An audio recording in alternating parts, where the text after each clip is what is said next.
Thank you, Chairman.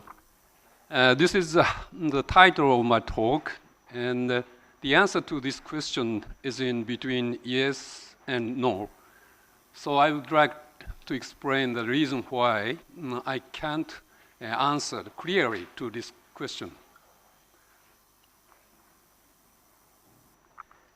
When we analyze the interaction of waves with floating structure, in the case of small-scale structure, that structure is treated as a rigid body. But the length of the structure is very, very long, like a megafloat. The elastic deformation must be considered in analysis. To examine the hydroelastic response of the structure to the waves, we performed some experiments using a plastic plate as a floating structure. And as another approach, we propose a numerical simulation model. That model is a hybrid model which combines finite element method and boundary element method to gain that time domain analysis. This figure shows that experimental equipment, the length of a waveform is 26 meters, and the width is 0.8. We put the plastic plate at the center of the flume, and the length of plastic plate is 8 meters. The wave maker can make such a regular wave, and random wave, and solitary wave. And now I explain just the outline of our hybrid model. FEM, a finite element method, is adopted to calculate the elastic deformation of a structure, and the fluid motion is calculated by a boundary element method. And satisfying the continuity of pressure and displacement on the interface of structure and water, the interaction of a wave and the structure can be simulated in time domain. It's just an outline of our method. Sorry. Now I'll show you some example of animation. In the calculation, the length is scaled down to that 1 to 100 of the actual length. So in this case, the length of plate is 20 meters, but it corresponds to 2 kilometers of a megafloat. And also in the animation, the vertical displacement is emphasized because that vertical displacement is very, very smaller than the horizontal length. Sorry. Now the regular wave is coming to that plate.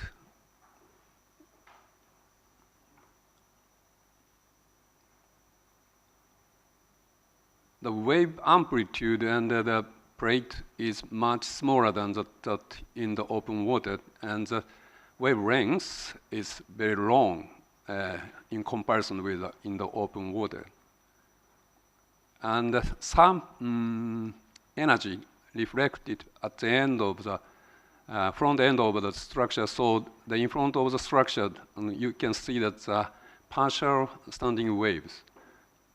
Okay, anyway, to examine this numerical simulation, the accuracy, we compared it with experimental data. The green circle means that experimental data, and red line gives us a numerical simulation.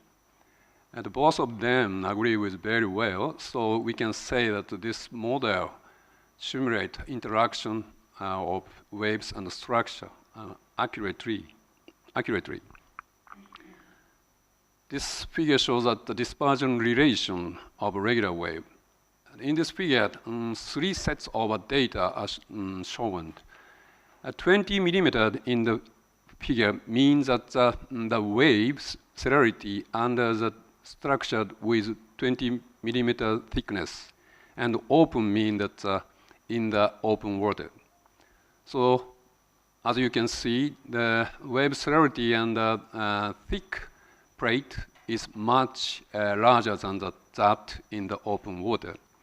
But as the wave period becomes long, we cannot see any effects of structure on the wave celerity. So tsunami has a very long period, so it's easy to imagine that the structure does not affect the speed of tsunami. This is a wave profile of a solitary wave pathing that under the plate. The solitary wave at each stage has a almost same shape profile, and also wave height. There is no change in the wave height. One means that the original wave height. So now we can not expect any deformation due to the hydroelastic response. And also, friction between structure and water might cause energy dissipation, but the actual amount of energy dissipation due to the friction is negligible. So, but now one possibility still remains here. I'll show you that another experiments. In this calculation, the length of structure is 4 kilometers. In the calculation, 40 meters, but the actual length is 4 kilometers. And the elasticity of a plate is 450 megapascal. So what happens in this case? Now the solitary wave comes to that plate. As it's propagated under the plate, the fission occurs in front of the main part. When I got this very strange result, I thought some mistake in my computational code brought us some instability. So I checked that program many times, but I could not find anything wrong.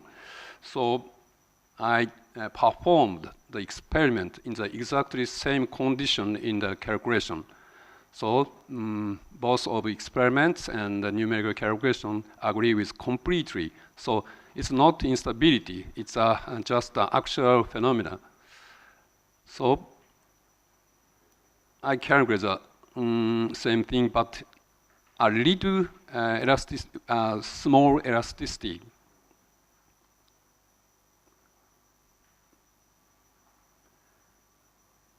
In this case, fission occurs in front of and behind the main part. So both sides, we can see that the fission.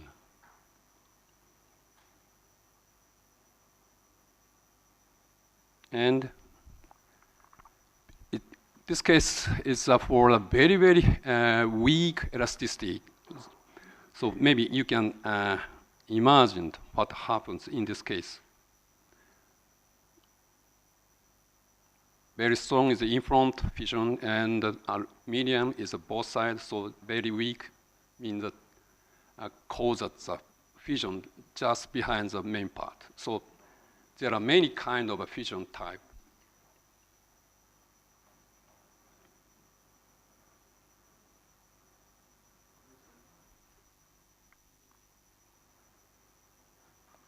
Okay. Pattern of fission depends on the water depth and frictional rigidity. So two criteria we can draw out in this figure. And this figure shows that the case of 5-kilometer plate. And the lowest figure shows that the solitary wave coming to the far end of the plate. This is the original wave height, and here, this line, so it's 60% of incident wave height. So, but the structural length is 5 kilometers, very, very huge. So, this is my title, but now the answer to this question is Yes, in theory. But in practice, we have to say no, because the size of the structure which can transform tsunami into a train of small waves completely will be so large. So such a large structure is not realistic from the economical point of view. But at the moment, the mechanism of fission occurrence has not been made clear. But in future, when we understand that mechanism and develop some technique to accelerate the fission and floating structure, megafloat or gigafloat, much larger, might be an effective countermeasure against tsunami. I'm not sure, but it's just one possibility. Thank you very much.